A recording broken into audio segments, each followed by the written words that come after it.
Okay mga kalop, ito na yung full video ng ating nirewire na dump truck. Yung nasunog mga kalop. Nasunog galing sa harap papunta sa likod. So yan o, kita nyo yung sunog. So bigay ko kayo ng tips mga kalop sa mga truck owner dyan, mga trucking dyan. Sa mahilig magtitipid. So ganito ang mangyari pag mahilig kayo magtipid. Ayaw nyo tumawag ng mga technician dahil yung driver nyo lang ang gusto nyong paggawa para makatipid kayo. So ito ang mangyayari. Wag kayong magtitipid mga kalop. Tawag talaga kayo ng technician o electrician pag ganito. Kahit isang pagkamali lang nito mga kalop, isang mali mo lang pagkabit, ito na, sunog talaga ang kalabasan. Buti na lang uptick yung driver nito at tumalon siya galing sa harap. Dinisconnect niya yung battery. Kaya ito hindi naabot ng malaki yung sunog. Dahil kung sa iba pa yun, siguro tunaw na itong dump truck. Ugdaw na ito, ugdaw. Sunog talaga ito. Ayan no. Kaya ito, pinalitan natin to lahat ng bagong wire. Kasi maraming nadamay nito. So ang nasunog nito yung ground niya. Color brown yung negative, kaya nadamay lahat kasi min negative yung nasunog. So ayan oh.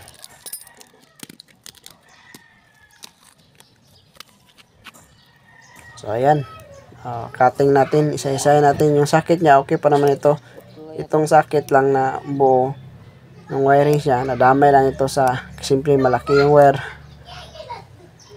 So ayan, kaya disconnect natin. May color coding naman ito mga kalop. Tsaka ingat na rin sa pagkabit dahil minsan may kaparehong kulay. Kaya hindi pwedeng didiretso lang putol ng putol ng sakit dahil meron ding magkapareho ng kulay ng mga wire. Kaya ingat din sa pagkabit. So sinuksok na ni Boss Onyok. So ayan na yung wiring sa mga kalop po. Haba na oh.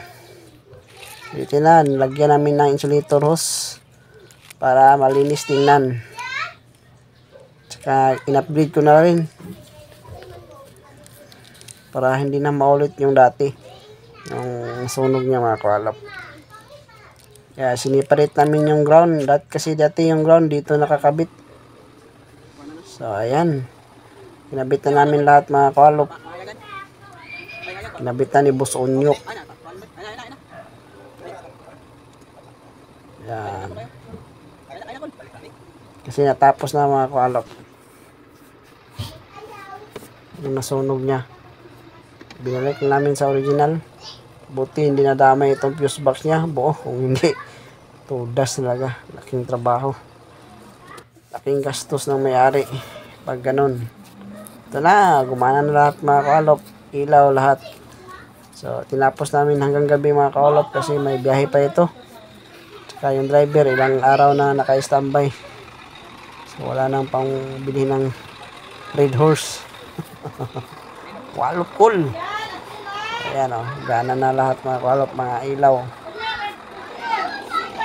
Goods na lahat mga kalop. Ayan, biyahe na siya mga kalop.